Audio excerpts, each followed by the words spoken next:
Hi friends, welcome to my channel. It has been quite a month. So, given all of that has happened, I'm still budgeting. I'm gonna go and do my April budget as usual, kind of talk you guys through my decisions with my budget thus far, and just let you know how things are going on my end. For starters, my income has not been affected by the virus happenings in the world right now. But I'm not gonna lie, it is a little bit scary because we are still working in the office.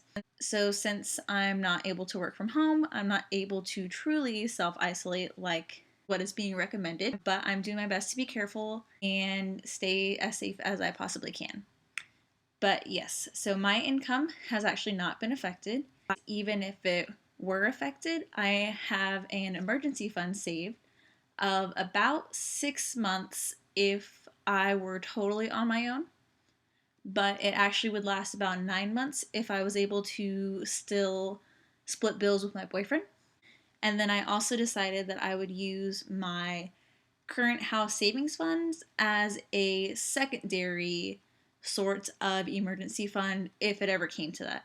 Eventually, I will be using that house savings fund to buy a house. And so I won't be able to rely on that as a secondary sort of emergency fund.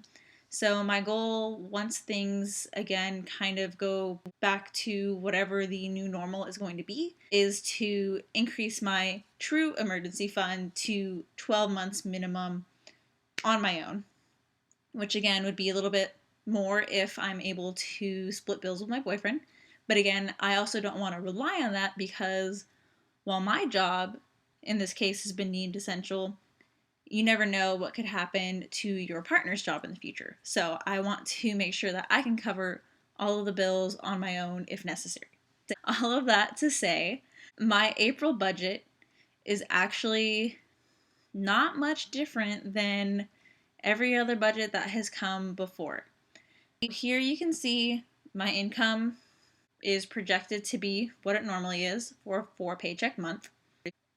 My housing costs are actually just shy of 700 if you can see down here, but 700 for me because my boyfriend is still able to contribute to the rent and utility bills, which is great given the circumstances.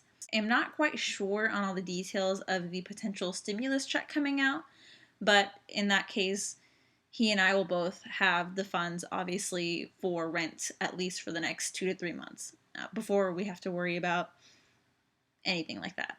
This month, my apartment complex added an option to pay with your credit card, which I guess had not been an option before. But the thing about that is when you pay with a credit card online, it charges almost a 3% convenience fee or charge. And so I was just kind of calculating and realizing someone who was not in a position to pay for their rent this month would end up being charged or end up paying in the long run probably $200 more than usual given the interest they would pay on their credit card and the convenience fee charged through this payment option. I understand that these things need to be paid. What irks me is the absurd fees that came along with it. And then the cherry on top was now there was a new convenience fee for paying directly from your bank, which wasn't there before. Basically, everyone across the board was getting charged more this month under the guise of the apartment complex saying, hey, look, we're offering this new helpful option. And so that just really irritated me. But the complex never got back to me about could we pay via paper check or money order, anything like that. So I bit the bullet. I paid the $2 fee, and that's that. But that's a little tangent story time for you. Moving on, I decided to keep my food spending roughly what it normally is. The thing is, I am anticipating that this will be much higher. I'm going to do a video on my March recap, but it was about $600, which is the highest, honestly, I've ever seen my food budget in a very long time. we started just picking up takeout in the second half of the month because I wasn't able to really go in person to a lot of grocery stores. There's been this issue of them being crowded or being out of a lot of staples because people are buying them all out and hoarding and all of that. I'm sure you guys are aware. So I just ended up picking up takeout and eating out a lot the second half of the month. I don't really know how things are going to be looking this month, but I'm hoping that the hoarding and the stashing of supplies kind of backs off a bit and that we're able to more grocery shop like as close to normal as possible. So my anticipation is that this actually will be more than $400, but this is my current goal. And if it is more, then it is more. That's just how it's going to be right now. However, gas I think actually will be less than this. Not only because I'm just going to work and back and that's it, but also because gas prices are crazy low right now. I'm in Texas and driving home from work today, gas was $1.41, which I don't think it's ever been that cheap even since when I started driving, which was about 10 years ago. So I think this gas bill is going to be a lot less. For my lifestyle category, these are all pretty much the same. I do have 25 for hobbies just because I think we still need to be able to enjoy ourselves as much as possible. And so if I can get myself something fun to do during this sort of stay-at-home thing, then I would like to do that at some point. We'll see. And then miscellaneous, because of course you never know what's going on. Okay, now here's another topic of discussion. I went back and forth on whether or not I should pause my Camp Gladiator membership and my YMCA membership. And I decided that since my income was not affected and since I have a pretty hefty emergency fund or savings set up, that I would continue to do Camp Gladiator. And in their defense, they have gone virtual on a lot of their workouts, which has been awesome. Camp Gladiator, props to them that they have been really putting in the effort to keep their campers exercising and moving in this really weird time. But the YMCA, I didn't really do any of the other classes, and so not having this physical ability to go to the gym, I'm definitely not utilizing any of the resources. But again, they do a lot of stuff for the community, and since my income has not been affected, I really don't have a reason to cancel or pause. And supplements, me like, why are you buying supplements?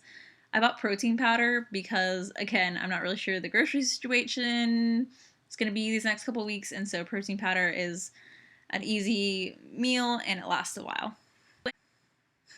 As you can see, nothing going towards the vacation fund this month because I don't know when we can go visit our friends and our loved ones, so putting that on pause.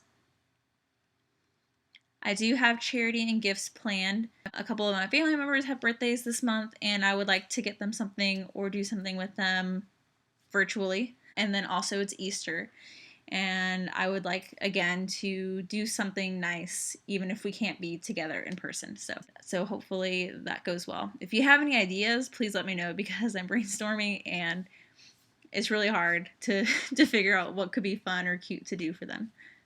Last but not least, I am continuing to save and invest. Like I mentioned before, I'm continuing to save for my house down payment, house savings fund. I'm saving like normal, but I'm in my head thinking of this as a backup plan. And I'm also continuing to invest like normal. I have my IRA contributions, my Roth IRA, and then I also have my 401k contributions still going. So yeah, I'm continuing to steadily invest, steadily save, live below my means, do all the usual stuff because I've been very blessed and I am in currently a situation where I can and I don't have to worry too much about my finances. I think everything is going to be okay for me on the financial end. I will say personally, I am an introvert, so I don't really have a lot of friends locally. There's just a set few probably, but they are all also busy living their own lives, so I don't see them too frequently. But I do see my family very regularly, and so it has been pretty rough not seeing them for the past couple of weeks. I'm not having a hard time financially, but I am in a rough spot just missing the people that I care about. And I'm sure a lot of people can relate to that and more. And so I just hope that you all are staying safe and healthy, and I hope that you are blessed enough to be in a good financial position. But if not, please let me know if you need any advice or guidance I can offer. And I just hope things shape up quickly and things get better soon. But for now, that's all I have for you guys. Kind of a mix of a budget and a life update. I'm not sure if that's what you signed up for, but that's what this was. So I hope you all, again, stay safe, stay positive, and I'm wishing you all the best. But that's it for now. Bye.